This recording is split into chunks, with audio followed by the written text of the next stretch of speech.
Sans projet sur le petit écran depuis quelques années, Frédéric, alias Fred, signe son grand retour dans les 50 sur W9. À cette occasion, l'ancienne candidate des Anges s'est confiée sur une soirée où, durant sa vingtaine, elle a failli passer la nuit dehors avant d'être sauvée par un mystérieux inconnu.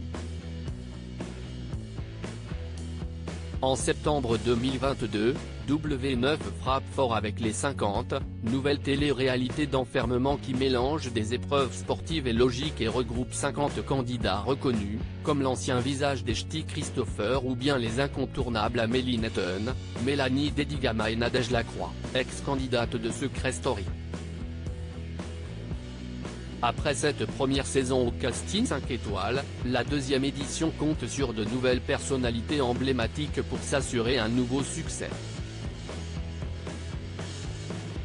Parmi elles figurent entre autres Anaïs Camisuli, Secret Story, Anthony Matteo, Les Apprentis Aventuriers, Bastos, Secret Story, Stéphanie Clairbois, Secret Story, Maman est célèbre, ou encore Frédéric.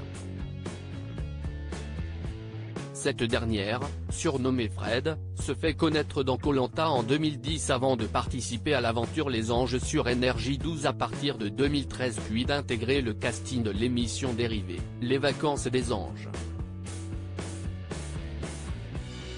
À l'écran, elle devient une doyenne survoltée qui, avec un fort tempérament et des répliques restées cultes, s'impose face à un lot de participants bien plus jeunes qu'elle et fait les beaux jours du programme.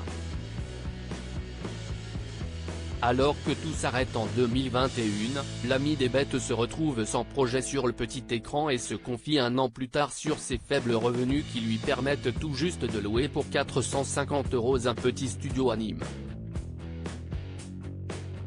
Je n'ai pas fait ce qu'il fallait aujourd'hui pour être ne serait-ce que propriétaire d'une petite maison. Je suis locataire, indique-t-elle sur le plateau de chez Jordan. Où est-ce que je vais dormir? Des galères financières, l'hôte d'un dîner presque parfait spécial télé-réalité 2000 semble en avoir connu quelques-unes. À l'occasion de son grand retour à la télévision, Fred s'est confié auprès d'Omimag et révèle qu'un soir, au début de sa vingtaine, elle ne savait pas où passer la nuit et a failli dormir dans la rue avant d'être sauvée par un bon samaritain. Là, la jeune femme quitte son emploi de fille au père à Nice. J'étais jeune, j'étais avec mon chien. Forcément mes petites économies se sont un petit peu amenuisées, j'avais vraiment plus rien et j'étais surtout en train de me prendre la tête à me demander là ce soir où est-ce que je vais dormir? Elle croise finalement la route d'un homme, avec qui elle entame une discussion grâce à son chien. Il m'a dit écoutez si vous ne savez pas où dormir je vous emmène à mon hôtel. Et on arrive dans un suite vraiment très luxueuse.